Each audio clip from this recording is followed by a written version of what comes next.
sir. Okay. So I have just started with the recording, and I'll just for the quick reference of Mayank, I'll just repeat what I have said.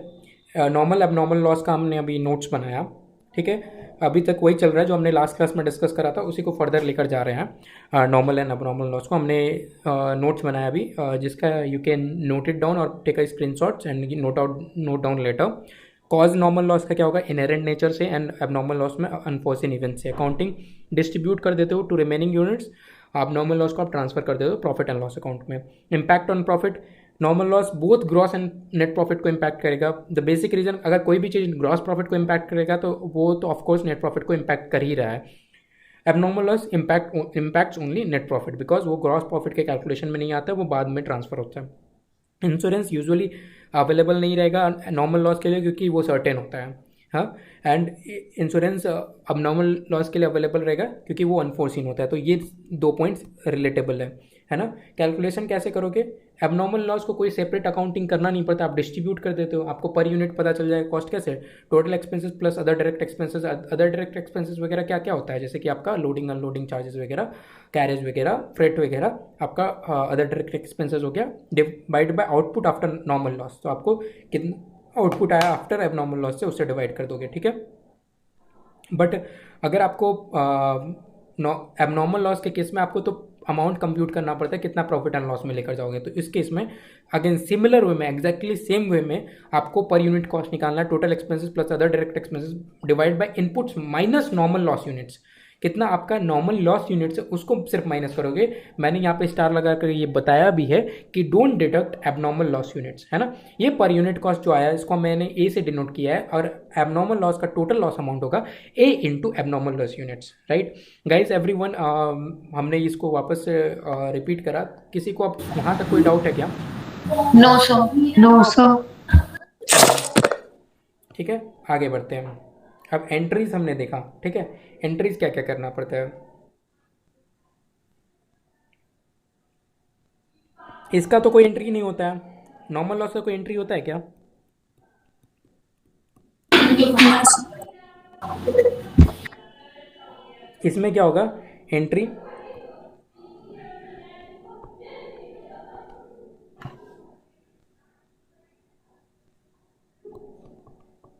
Abnormal loss debit to consignment account. Consignment account से हमने क्या कर दिया, इसको हटा दिया. क्यों हटाया, उसका हमने रीज़न, क्योंकि हम चाहते कि हमें प्रॉफिट एंड लॉस पता चले कि अगर एबनॉर्मल लॉस नहीं होता तो क्या प्रॉफिट एंड लॉस होगा. ठीक है, ये एक चीज़ हुआ. दूसरा अब क्या होगा, है ना. दूसरा क्या होगा, दूसरा एंट्री क्या बताओगे, Insurance. इंश्योरेंस मिल रहा है, ठीक है. Insurance. अब क्लेम मिलेगा.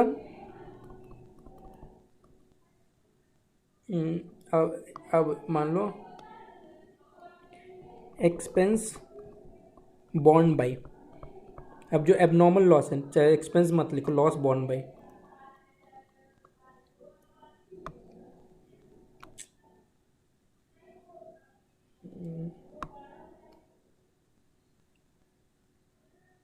Where is the eraser?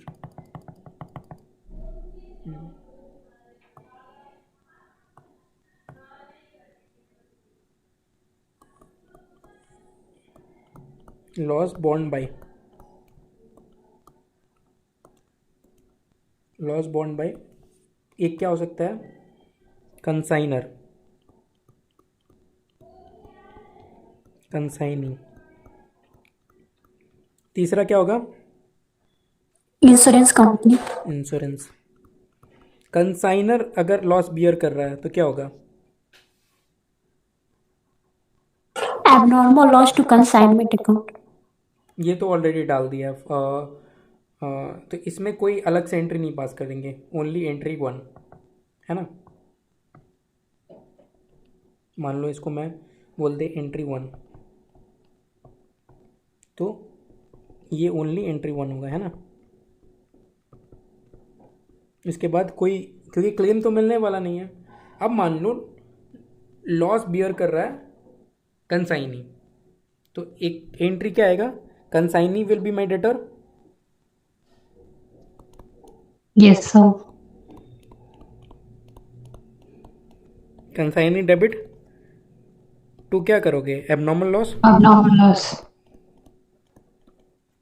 ये एंट्री एक जाएगा प्लस एंट्री नंबर 1 तो डालना ही है ना। तीसरा क्या है, अगर इंश्योरेंस कंपनी दिया तो सिंपल वे में इंश्योरेंस कंपनी का अकाउंट को डेबिट कर दे।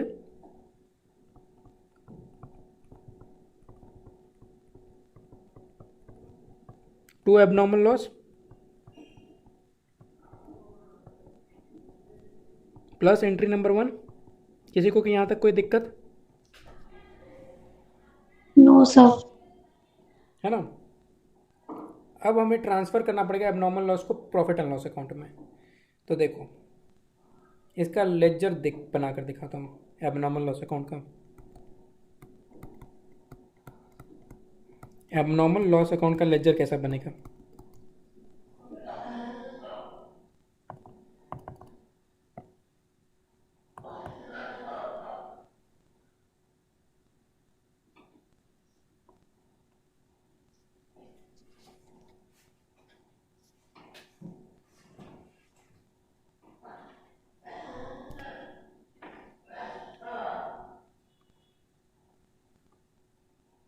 किसी का न्यू ईयर का कोई प्लान नहीं है ना। No, sir. अभी तक तो नहीं है सर। क्योंकि सैटरडे संडे पड़ रहा है, मेरा तो ऐसा कोई प्लान नहीं है अभी तक। आई विल ट्राई कि मैं कोई प्लान बनाऊँ भी ना।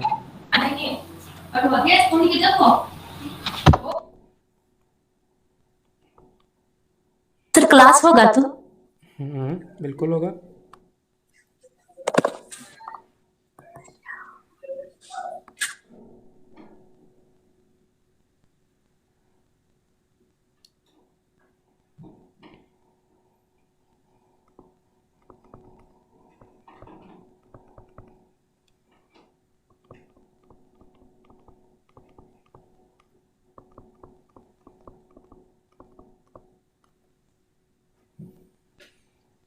एबनॉर्मल लॉस अकाउंट का लेजर कैसा बनेगा, देखो जो टोटल लॉस हुआ है तो यहाँ पे एबनॉर्मल लॉस को क्या करोगे, टोटल लॉस को टू कंसाइनमेंट अकाउंट,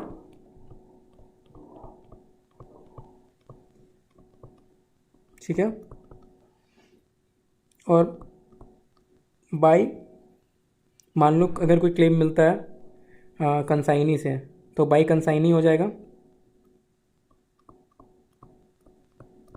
कुछ अमाउंट। बाय इंश्योरेंस कंपनी से अगर मिलता है तो बाय इंश्योरेंस कंपनी हो जाएगा, है ना। Yes, sir. अगर कोई बैलेंस बचता है उसके बाद तो बाय क्या जाएगा, प्रॉफिट एंड लॉस अकाउंट। तो कोई बैलेंस आएगा क्या इसका, No, sir. नो। सबको पल्ले पड़ रहा है ना, नहीं पड़ रहा तो हम डिस्कस कर सकते हैं, कोई दिक्कत नहीं।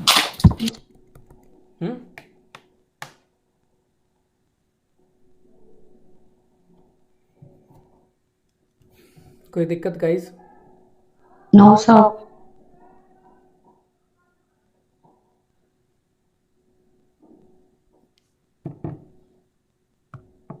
अच्छा यहाँ तक का स्क्रीनशॉट ले लिए क्या, यहाँ का तो लेना बचा होगा ना, ऊपर वाला का हो गया ना स्क्रीनशॉट। यस सर, लिख लिया।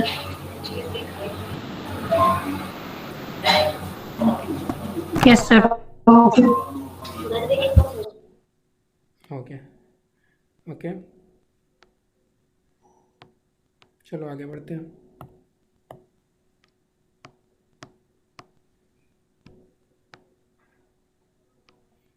कमीशन सिंपल है, कमीशन हमने ऑलरेडी कमीशन पे नोट्स भी निकाला था कि remuneration paid bye consignee for services render, ठीक है। हम कमीशन किस लिए पे करते हैं, इन जनरल सेंस बोलो तो एक काइंड ऑफ रेम्यूनरेशन है for different kind of services offered. वो क्या हो सकता है कि हमारे बिहाफ में उसने कोई सेल कर दिया, कोई परचेज कर दिया, कोई सर्विसेज दे रहा है, तो उसके लिए कमीशन होता है। जैसे कि एयरलाइंस एजेंट्स भी होते हैं, है ना, कि आप एजेंट्स के थ्रू टिकट्स वगैरह बुक करते हो, चाहे कभी आप लोग ने पेटीएम वगैरह के थ्रू चाहे मेक माई ट्रिप वगैरह के थ्रू टिकट्स वगैरह चाहे कुछ भी यूज़ करा है क्या। No, sir. ठीक है, कोई बात नहीं। जैसे मैं टिकट्स वगैरह बुक करता हूँ, चाहे मैं होटल्स भी बुक करता हूँ। अभी जैसे मैं काठमांडू गया था, तो मुझे वहाँ पे होटल्स बुक करने थे, तो मैं मेक माई ट्रिप से गया, मैं वहाँ उसके थ्रू होटल्स बुक कर लिया। तो अब मेक माई ट्रिप पे मैं गया, तो वो तो होटल का ओनर तो है नहीं, वो क्या कर रहा है, मुझे सर्विसेज रेंडर कर रहा है। क्या सर्विसेज रेंडर कर रहा है कि वो सारे होटल्स का सारा क्या क्या डिटेल्स है, सब कुछ मुझे वहाँ पर ला कर दे देता है। और मेरे लिए एक ईजी हो गया कि मुझे हर एक होटल में जाकर वो नहीं करना, मैं वहीं पे जाकर फ़ोटोज़ देख सकता हूँ होटल्स का, क्या क्या फैसिलिटीज़ है, किस में ब्रेकफास्ट है कि नहीं है, किस में हॉट वाटर है कि नहीं है, किस में वाईफाई है कि नहीं है, किस में हाउसकीपिंग है कि नहीं है, किस में लेट्स से ये air conditioning both heating and cooling है कि नहीं है। तो मैं ये सब सारे फैसिलिटीज़ उसमें बेसिक एमिनिटीज़ एटलीस्ट तो देख सकता हूँ, राइट। उसके बाद मैंने देखा, मैंने सारा देख लिया, उसके बाद मैंने उसका वो देख लिया, फेयर्स वगैरह देख लिया, किसमें कोई 12,000 का है, कोई 10,000 का है, कोई 15,000 का है पर डे।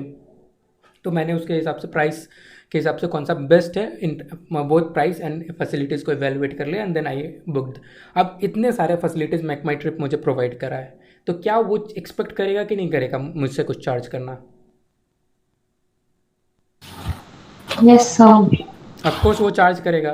तो वो क्या करता है, मैं बुक करा मान लो एक रूम वर्क करा फॉर अ डे, मान लो 12,000 INR में मैंने बुक करा है, ठीक है, 12,000 INR में मैंने बुक करा है। तो अब ये 12,000 INR का मान लो MMT का, मेक माई ट्रिप का MMT का कमीशन बेस्ट होगा कि ठीक है, जितना भी फ़ी होगा उसका मेरे अकाउंट में मान लो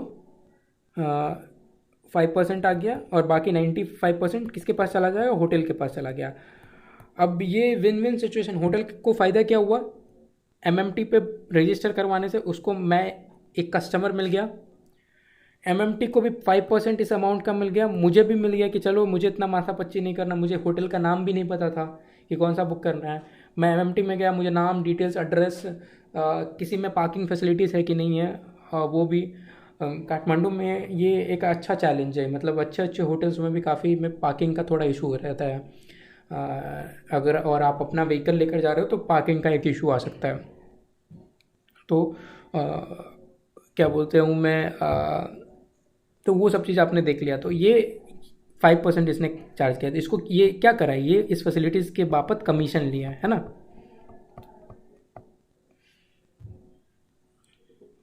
तो commission is a remuneration paid by consignor to consignee, consignor consignee को देता है। कंसाइनी क्या होता है, उसका एजेंट होता है ना।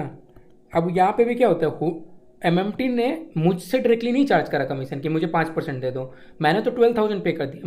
मैंने तो यही सोच कर पे करा कि मैं होटल वाले को पे कर रहा हूँ। इवन मैं 12,000 में होटल वाले को पे करता हूँ। मैं अगर मान लो मैं एडवांस में नहीं पेमेंट करता हूँ, तो हो सकता है मैं जब के रिसेप्शन में पे करूँ at the time of checkout. At the time of checkout मैं अगर 12,000 पे कर रहा हूँ, तो मैं तो होटल वाला क्यों दिया। अब होटल वाला क्या करता है, उस 5% को MMT को दे देगा।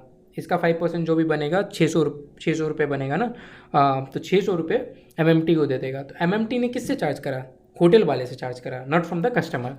तो commission is a remuneration paid by consignor to consignee for the services render. तो कंसाइनर से कौन चार्ज करता है, consignee for the services render, क्यों, उसके बिहाफ में वो सेल कर रहा है, ठीक है। पहला तो ऑर्डिनरी कमीशन होता है, और दूसरा डेलकेट रे। ऑर्डिनरी कमीशन में क्या कोई दिक्कत ही नहीं है, it is based on the fix percentage of gross sales proceeds made by the consignee. अब ऑर्डिनरी कमीशन में बैड डेट्स का प्रोटेक्शन कौन देगा, कंसाइनर। कंसाइनर खुद ही उसका रिस्क लेता है, राइट। कंसाइनी कोई रिस्क नहीं लेता है, तो कंसाइनी कोई रिस्क नहीं लेगा, तो कमीशन किस चीज़ पे मिलेगा, कैश सेल्स, क्रेडिट सेल्स, या both cash and credit, total sales. Total पे मिलेगा। क्यों क्रेडिट, मैं इसका बहुत डिटेल डिस्कशन कर रहा था कि क्रेडिट सेल्स का तो वो रिस्क उठा ही नहीं रहा है ना। अगर वो क्रेडिट सेल्स का रिस्क उठाता तो बात फर्क पड़ता। It is given by the consignor regardless of whether the consign is making credit sales और नॉट, है ना। This type of commission does not give any protection to consignor from bad debt. शायद इसका कुछ नोट्स भी मैंने लिखा था ना।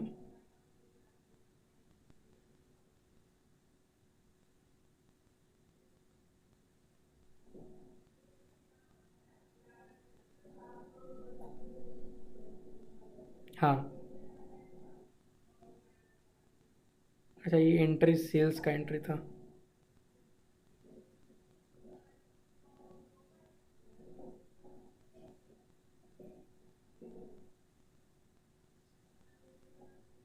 ठीक है, ये भी मैं एक बार रिवाइज करवा देता हूँ कि ये कमीशन से रिलेट होता है कि कौन से कमीशन में क्या सेल्स का एंट्री जाता है। देखो, entries of sales in case of del credit and ordinary commission. Ordinary commission में क्या होता है कि हम अगेन सेल्स को दो पार्ट में बाइफर्केट कर दी, cash sales and credit sales.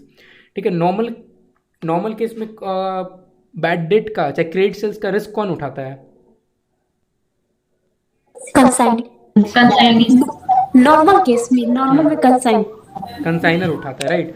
Consignor उठाता है, तो क्या हम कंसाइनर से जाकर फॉर द कंसाइनी से जाकर फॉर द क्रेडिट सेल्स का पैसा मांग सकते हैं क्या?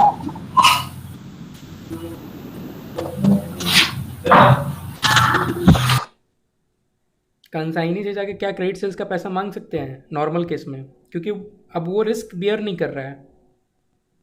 नहीं सर। नहीं मांग सकते, इसलिए हम क्या करते हैं, कंसाइनमेंट ट्रेड रिसीवेबल्स अकाउंट कर देते हैं इंस्टेड ऑफ कंसाइनी अकाउंट।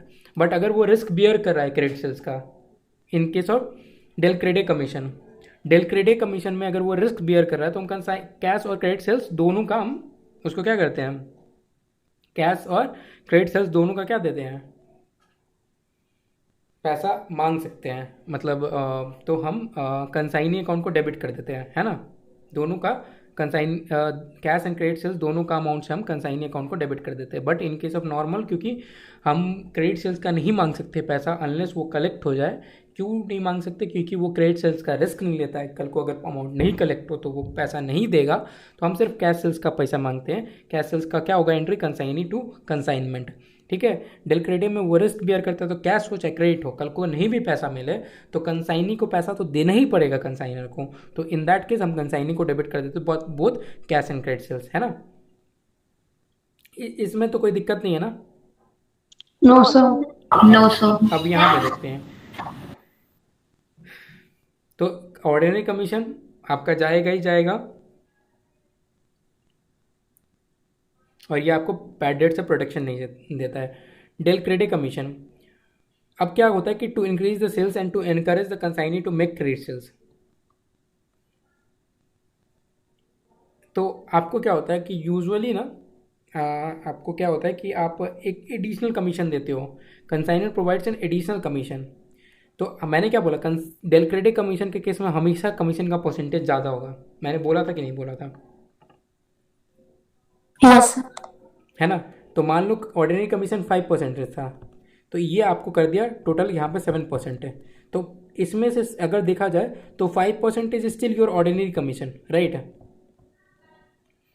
2% आप किस लिए दे रहे हो, ये additional for encouraging to make credit sales, है ना। और वो बैड डेट का रिस्क ले, राइट। 2% एक्स्ट्रा उसी लिए दे रहे हो ना। Yes sir. So to increase the sales and to encourage the consignee to make credit sales, the consignor provides an additional commission generally known as del credit commission, है ना। The additional commission when provided to consignee gives an protection to consignor against bad debt। आपको अब consignor को कोई tension नहीं है, bad debt होगा भी तो कोई टेंशन नहीं है। In other words, after providing del credit commission, bad debt is no more loss of consignor, है ना। It is calculated on total sales unless there is any agreement between consignor and consignee to provide it on credit sales only। So basically क्या होता है, del credit commission भी आपको total sales पे मिलेगा, ordinary commission भी आपको total sales पे मिलेगा। तो कमीशन आपका ऐसे चेंज नहीं होगा। बट हाँ, आपका सेल्स का एंट्री जरूर चेंज हो जाता है। सेल्स का एंट्री आप इन केस ऑफ ऑर्डिनरी कमीशन आप क्रेडिट सेल्स का अमाउंट को कंसाइनी अकाउंट में डेबिट नहीं कर सकते हो, तो आप कंसाइनमेंट ट्रेड रिसीवेबल्स अकाउंट में लेकर चले जाते हो। बट डेल क्रेडिट कमीशन के में cash and credit sales both में आप कंसाइनी अकाउंट को डेबिट कर सकते हो।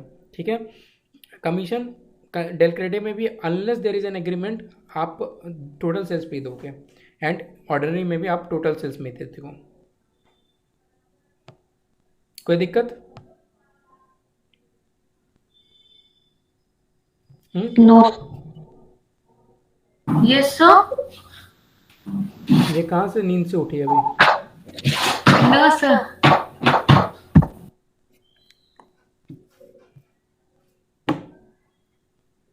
यहाँ तक कोई दिक्कत नहीं ना Gunjan? No, sir. No, sir. पक्का? Yes, sir. Overriding commission. It is an extra commission allowed by consignor to consignee to promote sales at a higher price than they specified to, or to encourage the consignee to put hard work in introducing a new product in the market. Depending on the agreement, it is calculated on total sales or on the difference between the actual sales and the sales at the invoice price or any specified price. In order to encourage the consignee to earn higher margins, it can also be in form of share of additional profits made by the consignee of the consignee on the sale of goods. So basically overriding commission कुछ नहीं है, main आपका ordinary and del credit था. Overriding क्या है? Basically आपने मान लो आपने बोला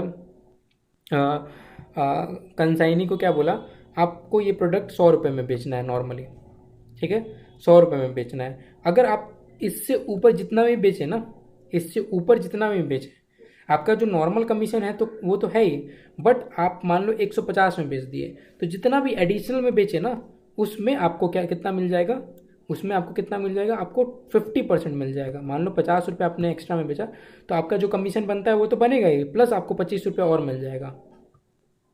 तो कंसाइनी क्या हो जाएगा, आपको कंसाइनी ये हो जाएगा कि चलो हमें एट अ हाइयर प्राइस बेचना है. अब ये कमीशन से क्या हुआ, कंसाइनी को भी फ़ायदा हुआ और कंसाइनर को भी 25 रुपये का फ़ायदा हुआ कि नहीं हुआ?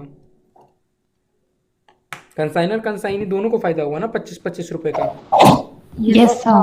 तो इसलिए आपका ओवर राइडिंग कमीशन हो सकता है. दूसरा एक फॉर्म क्या हो सकता है, मान लो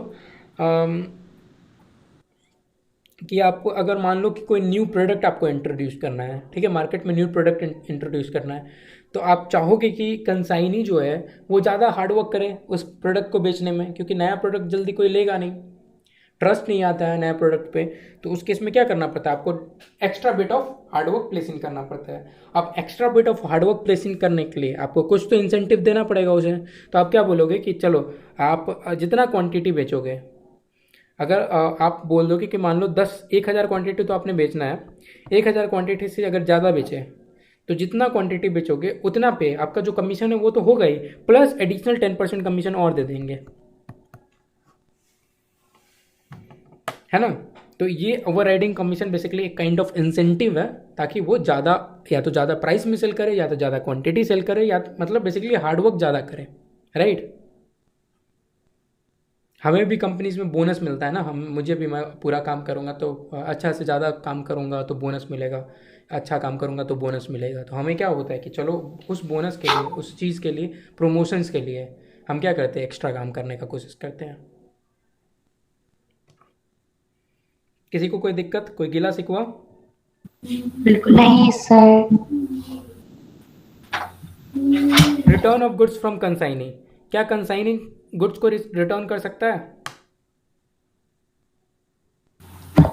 यस सर. ठीक है, अनसोल्ड गुड्स है तो उसको रिटर्न कर सकता है, चाहे कोई पुअर क्वालिटी वगैरह का भी है वो भी रिटर्न कर सकता है. तो consigned goods can be return by consignee because of many reasons, like poor quality और नॉट अप टू स्पेसिमेन और डिस्ट्रॉयड इन ट्रांजिट. ठीक है, तो ये सो बेसिकली अभी दो जो कारण बताया गया वो अदर देन अनसोल्ड रीजन है. कि एक तो रीजन क्या हो सकता है, आपका सामान बिका ही नहीं तो भी आप भेज देते हो, बट हो सकता है आपने कंसाइनी को सामान भेजा बट जो आपने सामान बोला था वो सामान नहीं पहुंचा, कुछ और ही पहुंच गया, तो नॉट एज पर स्पेसिमेन हुआ.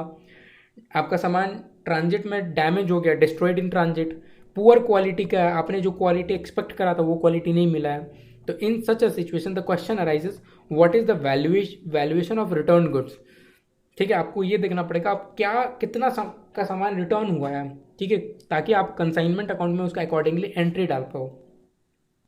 कंसाइंड goods return by consignee to consignor are valued at a price at which it was consign to consignee, है ना. जितना में आप भेजे थे, जितना का भेजे तो उतना ही पे आपको रिटर्न करना पड़ेगा. मान लो आपने 1000 का भेजा था तो 1000 से ही आप एंट्री को रिवर्स करोगे ना. Yes, sir. Expenses incurred by consignee to send back those goods to consignor are not taken into consideration while valuing it, because goods were already in sellable conditions and locations, and changing the location back from consignee to consigner is not a cost which must be incurred to sell the goods. This is generally a secondary freight in accounting terms. किसको समझ में आया, किसको नहीं समझ में आया? नहीं समझ आया। नहीं समझ में आया। और किसी को कोई ऐसा है जिसको समझ में आ गया हो? नहीं सर। देखो क्या बोल रहे हैं।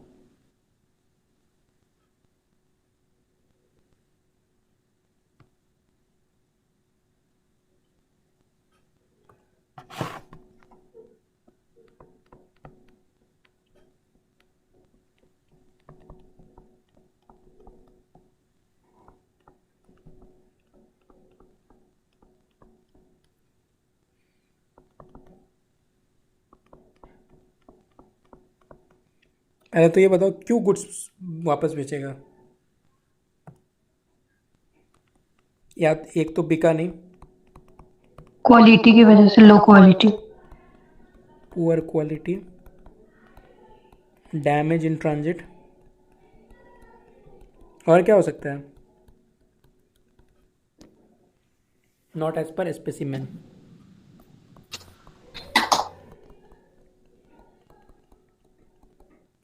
है ना? Yes sir. एक्सेट्रा। तो ये कारण से हो सकता है। अब बताओ स्टूडेंट्स,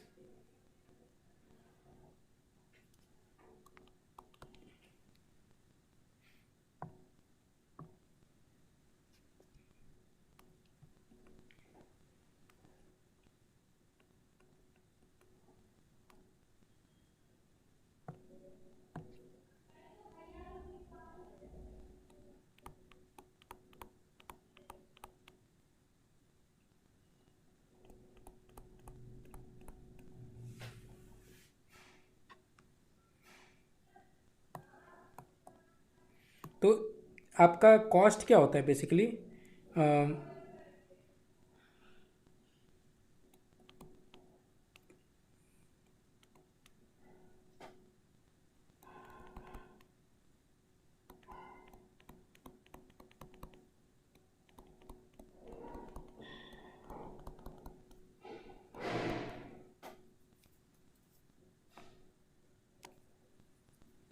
आप यहाँ से जब सामान भेजते हो, इन ट्रांजिट भी आपका क्या होता है, डायरेक्ट एक्सपेंसेस वगैरह लगता है कि आपका लोडिंग अनलोडिंग फ्रेट वगैरह कंसाइनी तक पहुँचने के लिए। फिर कंसाइनी का वेयर हाउस वगैरह का आप कॉस्ट नहीं ऐड करते हो, तो आप क्या करते हो, कॉस्ट ऑफ गुड्स सेंट, चाहे इन्वेंट्री ऑन कंसाइनमेंट का वैल्यू क्या होता है?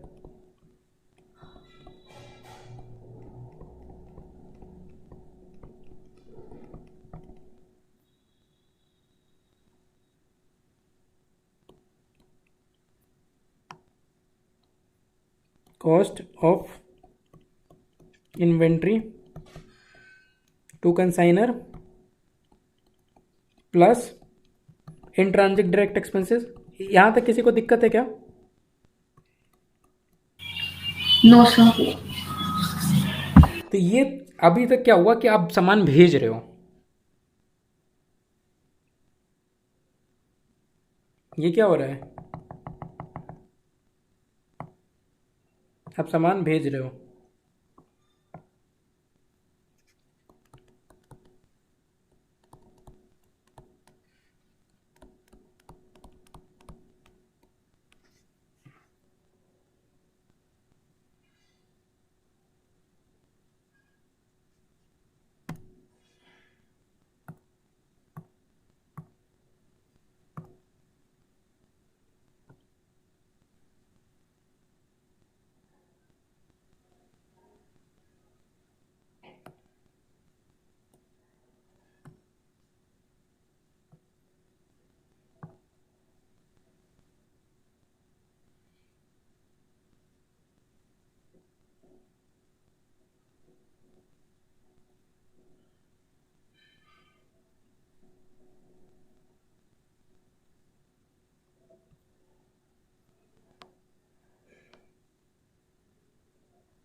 Sorry guys, I'm just finding out.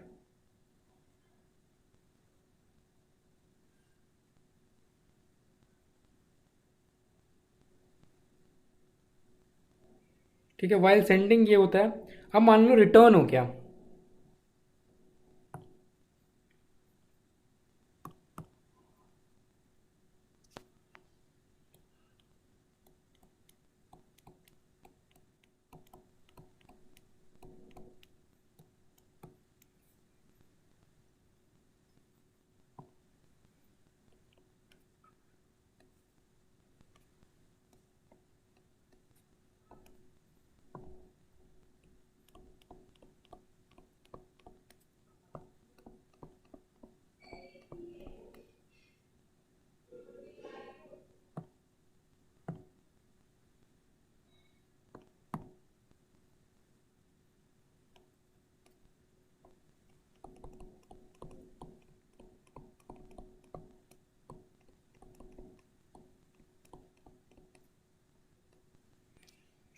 तो अब ये वाला, ये कॉस्ट लगेगा कि नहीं लगेगा?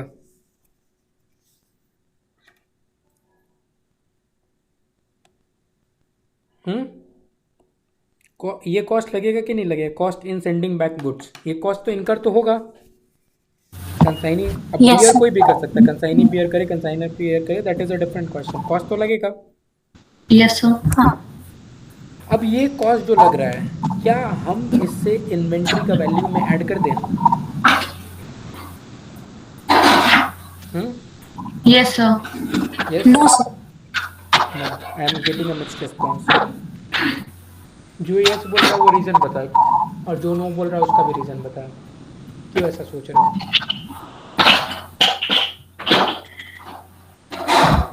हम्म?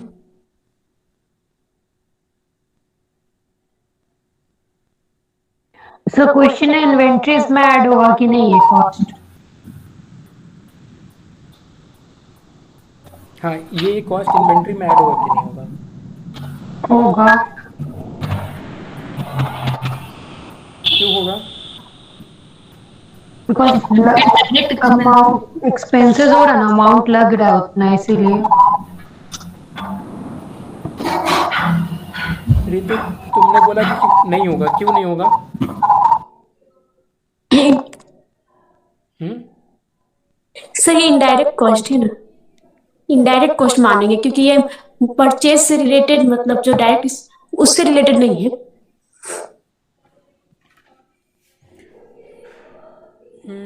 Not to the point, but close. Not included in inventory.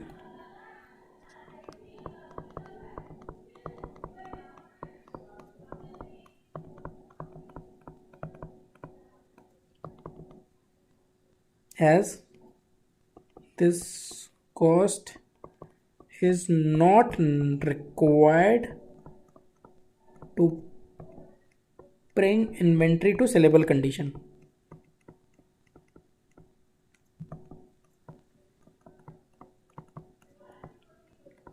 क्या ये सेलेबल कंडीशन के लिए रिक्वायर्ड था? भेजते हो उस टाइम पे वो रिक्वायर्ड था, बट जब वापस जा रहा है उसमें कॉस्ट जा रहा है, क्या वो सेलेबल के लिए रिक्वायर्ड है? The answer is no, right? ये समझ में आया कि नहीं आया? यस सर, समझ गए। तो इसका नोट लिखना चाहिए, जो भी स्क्रीनशॉट ही ले रहा हो लग रहा है तो वो ले लो।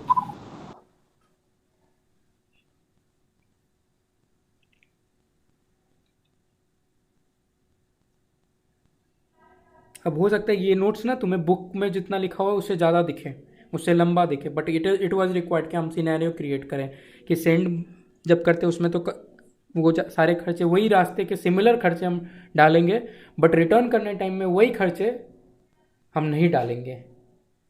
द रीज़न बिंग कि वो रिक्वायर्ड था सेलेबल कंडीशन में लाने के लिए, बट जब रिटर्न हो रहा तो वो तो रिक्वायर्ड नहीं था, वो तो आप इसलिए भेज रहे हो क्योंकि वो डैमेज गुड्स हो गया, चाहे वो उस कंसाइनी को पसंद नहीं आया, पुअर क्वालिटी का था।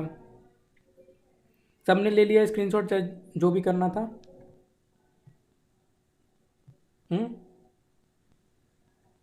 Yes sir. ओके।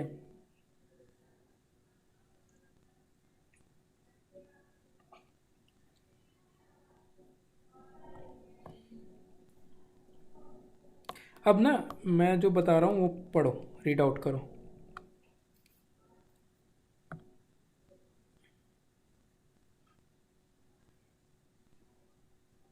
यहाँ से ये एक्सपेंसेस है ना, यहाँ से लास्ट तक रीड आउट करो। अब ये समझ में आ रहा है कि नहीं आ रहा है, ये सब बताओ।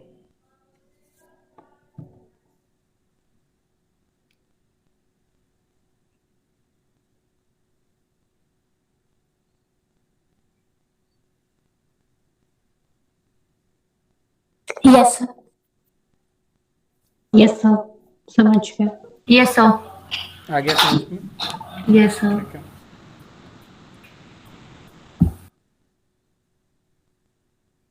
अकाउंट सेल्स है ना, इसमें क्या क्या आएगा? ये पीरियडिकल समरी कौन भेजता है? Consignee to the consignor, right. क्या क्या सेल्स मेड, एक्सपेंसेस उसने कंसाइनर के बिहाफ में इनकर किया है, कितना कमीशन अर्न करा है, अनसोल्ड इन्वेंट्रीज कितना बचा हुआ है, एडवांस पेमेंट क्या है, और बैलेंस कितना है, राइट, है ना। Yes sir.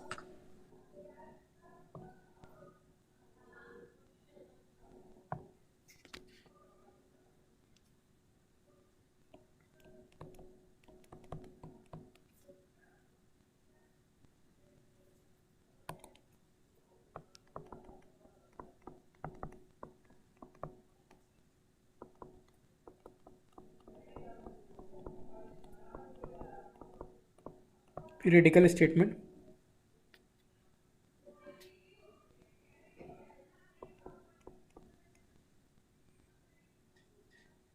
Periodical statement from consignee to consignor.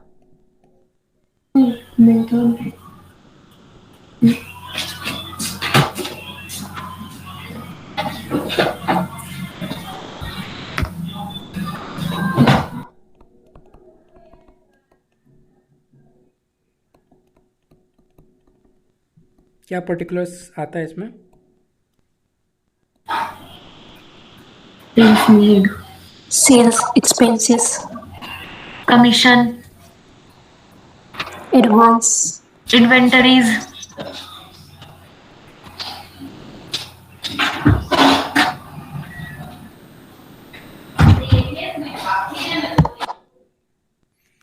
Commission और बैलेंस।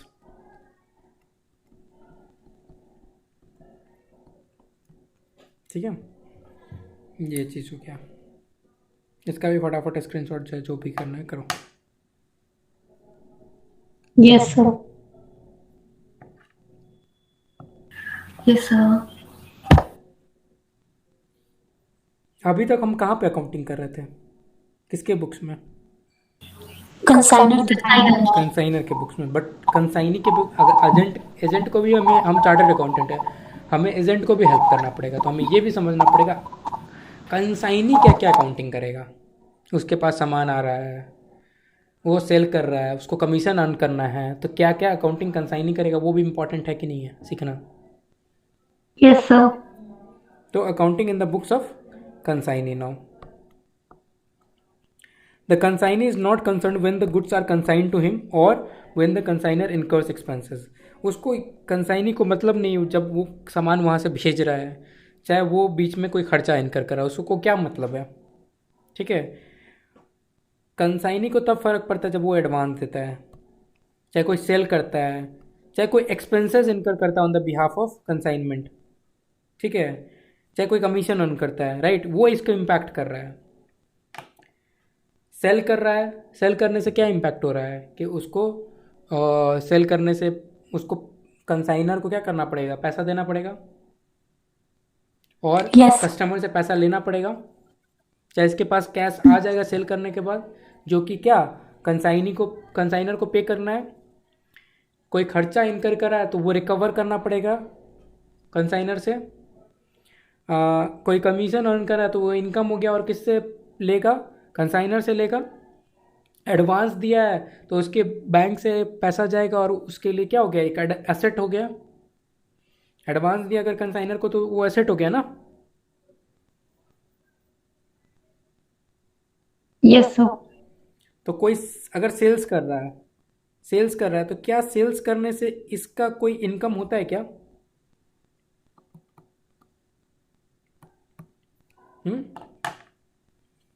सेल्स करने से कोई कंसाइनी का कोई इनकम होता है क्या? No sir.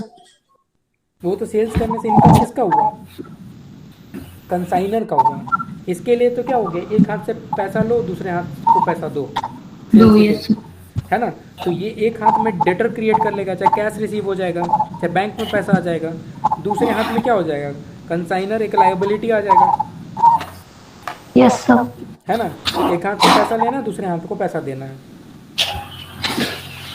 बट अगर कोई कमीशन एक्सपेंसेस इनकर करता है, चाहे कमीशन के लिए, है ना, कोई एक्सपेंसेस इनकर करता है तो ये क्या करेगा, कंसाइनर से पैसा लेगा कि नहीं लेगा?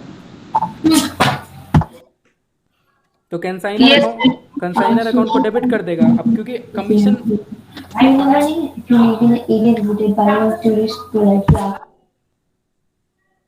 अगर एक्सपेंसेस इनकर कर रहा है, फॉर एक्सपेंसेस इनकर्ड, तो क्या होगा कि कंसाइनर से पैसा लेना है और एक्सपेंसेस इनकर कर रहा है तो इसका बैंक अकाउंट से चला जाएगा। चाहे अब कमीशन के केस में तो क्या होगा कि कमीशन इसका क्या हो जाएगा, इनकम हो जाएगा। तो ये commission income,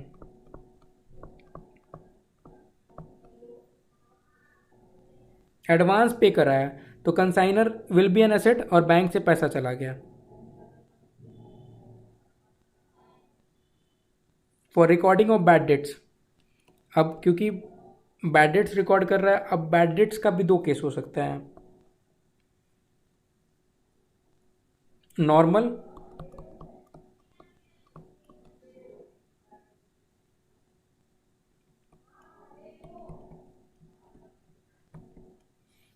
and del credere, normal and del क्रेडिम,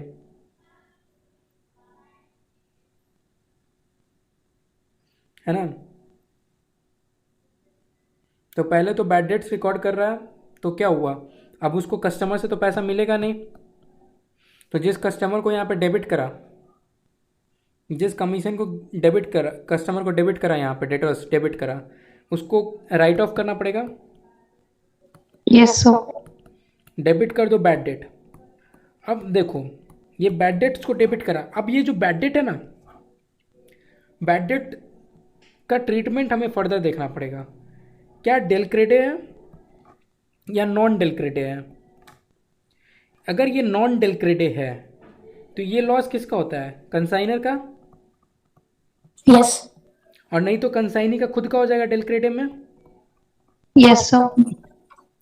अगर कंसाइनर का लॉस है तो ये बैड डेट कहाँ चला जाएगा, ये रिसीवेबल फ्रॉम कौन हो जाएगा, ये बैड डेट के केस में आपका हो जाएगा रिसीवेबल फ्रॉम कंसाइनर। तो आप कंसाइनर को डेबिट कर देते हो और बैड डेट को क्रेडिट कर देते हो।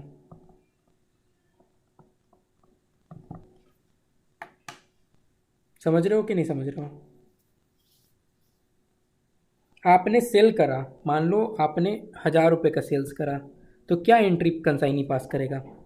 मान लो क्रेडिट सेल्स करा 1000 रुपये का, कंसाइनी क्या एंट्री पास करेगा, फटाफट बताओ। बताएंगे, फटाफट बताएंगे। Bank to consignor, credit sales, debtor, debtor to consignor, debtor to consignor होगा ना, क्या रही तू? सर हम कंसाइनर ही बोले थे, डेटर टू कंसाइनर। अच्छा, मुझे कंसाइनर सुनाई दिया होगा मे बी।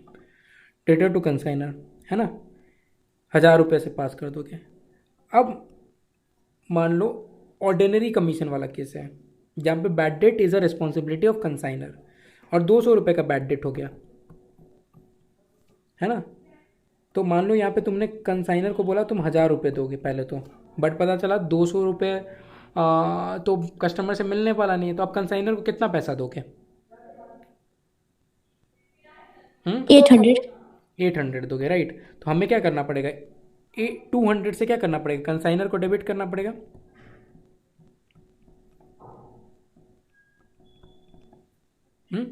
करना पड़ेगा कि नहीं करना पड़ेगा? Yes sir. तो फिर करेंगे क्या, लेकिन फिर मुझे कोई कुछ पूछ रहा है क्या? Gunjan, yes sir. कोई डाउट है क्या? तुम पूछ रहे थे नहीं। कुछ? विशाखा? No sir. ठीक है, कंसाइनर को डेबिट करा 200 से। क्रेडिट क्या करोगे, देखो पहले हम एक एंट्री पास करें, जब 200 का बैड डेट हुआ तो एक एंट्री पास क्या कर दिया, bad debt to customer, bad debt to debtor. Debtor भी तो मुझे 200 रुपया नहीं देगा, तो डेटर को तो क्रेडिट कर देंगे, है ना। बैड डेट टू डेटर 200 कर दिए। अब जो बैड डेट है, ये तो मेरा लॉस है नहीं, ये तो कंसाइनर का लॉस है, तो ये बैड डेट को भी मुझे ख़त्म करना है।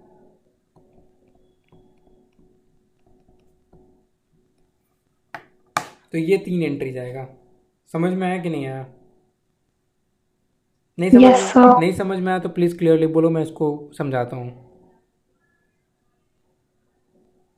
एंट्री नंबर 1 ये हुआ सेल्स का। फिर तुमने जब बोला बैड डेट हो गया तो दूसरा एंट्री चला गया।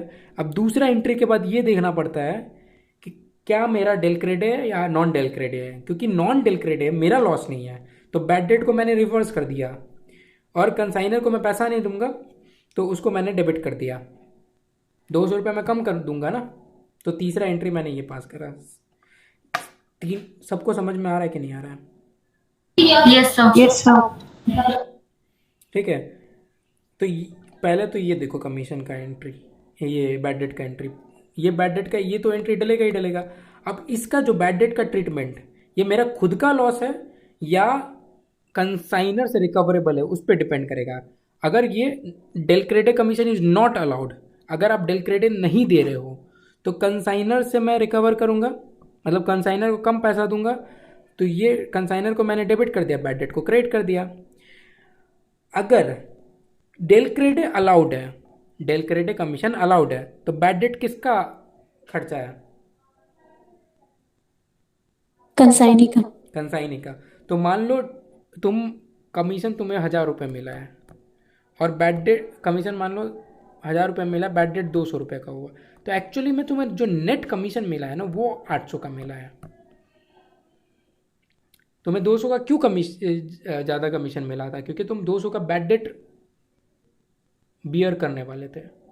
कमीशन इसलिए तुम्हें ज़्यादा मिला, डेल क्रेडे वाला कमीशन मिला, क्योंकि तुम बैड डेट बियर करने वाले थे। तो नेट नेट कमीशन निकालना है आपको, तो आप क्या करते हो, कमीशन अकाउंट में एडजस्ट कर देते हो बैड डेट को। बैड डेट को क्या कर देते हो, बैड डेट को क्रेडिट करे और कमीशन अकाउंट को डेबिट कर दिए। समझ में आया कि नहीं आया? नहीं आया तो वापस से यहाँ पे नोट्स को अच्छे से देखना।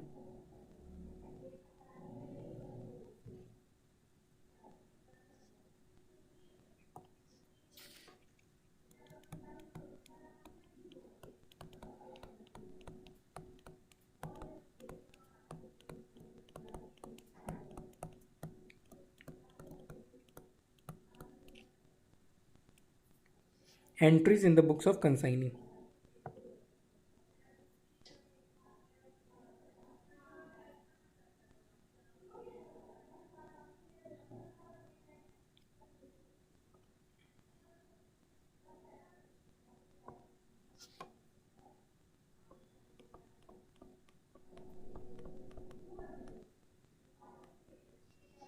गुड सोल्ड एक हाथ से लेते हो दूसरे हाथ से देते हो, तो गुड सेल करोगे तो क्या होगा, कैश, बैंक,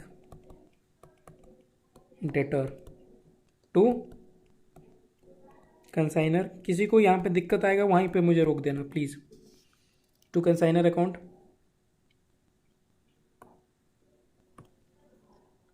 एक्सपेंसेस इनकर्ड, अगर आप एक्सपेंसेस इनकर्ड करते हो on behalf of whom, consignor. अगर आप एक्सपेंसेस रिकवरेबल फ्रॉम कंसाइनर है। ऑन बिहाफ ऑफ कंसाइनर अगर आप पेयर कर रहे हो तो वो आप किससे लोगे? कंसाइनर से लोगे पैसा, और मान लो आपका खर्चा किए हो तो आपको कैश या बैंक से पैसा चला गया होगा, ठीक है।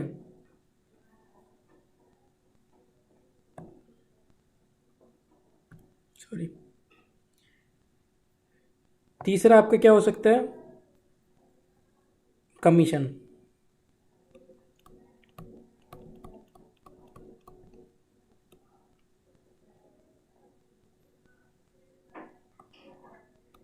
कंसाइनर से लोगे कमीशन,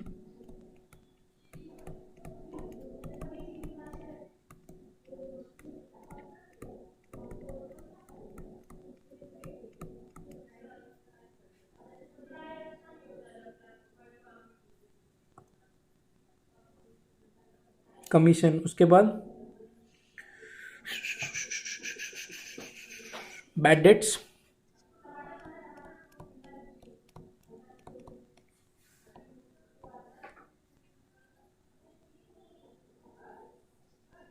बैड डेट में एक तो कॉमन एंट्री जाएगा, फिर एक स्पेसिफिक एंट्री होगा। कॉमन एंट्री क्या होगा? बैड डेट टू कस्टमर कर दो, यस।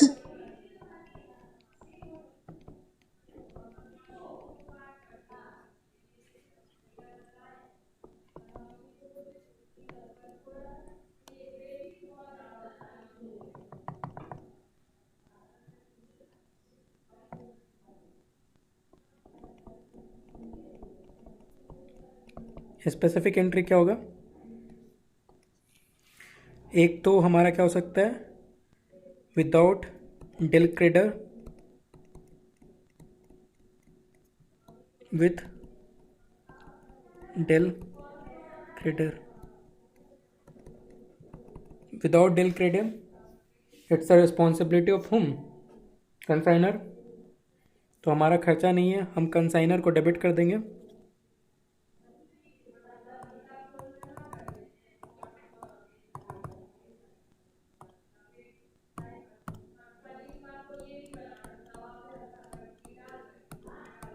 कंसाइनर को डेबिट कर देते हैं, बैड डेट को क्रेडिट कर देते हैं, बट विथ डेल क्रेडिट है, मतलब मेरा लॉस है।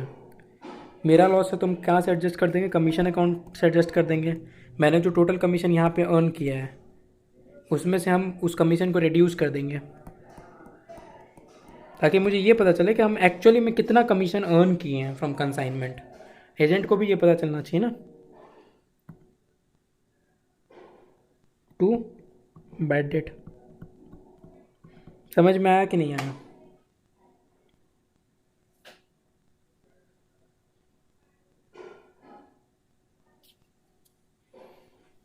एंट्री समझ में आया कि नहीं आया? तो क्या यस सर, आ गया। सबको आ गया?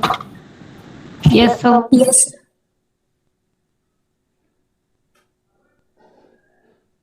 ओके जी, इसका स्क्रीनशॉट ले लो। Yes sir. ले लिए स्क्रीनशॉट। ओके, अब नेक्स्ट क्लास में हम लोग इलस्ट्रेशन डिस्कस कर लेंगे। मैं बता दूंगा नेक्स्ट क्लास। ये क्लास तो सी हमारा एक class Friday Saturday Sunday class नहीं हुआ था, तो सैटरडे संडे इसका हो गया। अब हो सकता है कि कल परसों में भी क्लास लूँ, तो of course I will keep you guys updated on that, है ना। तो अब the objective now would be कि अगेन यहाँ तक को अप टू डेट रखना है in terms of revision notes etcetera, and then हम इलस्ट्रेशन को डिस्कस करेंगे नेक्स्ट लेक्चर में from consignee point of view, and we will move forward, है ना। चलो जी, मिलते हैं नेक्स्ट लेक्चर में। किसी को कोई question before we leave? No sir. No sir. Alright, thank you so much, bye bye, take care. जैसा bye sir. Thank you sir. कि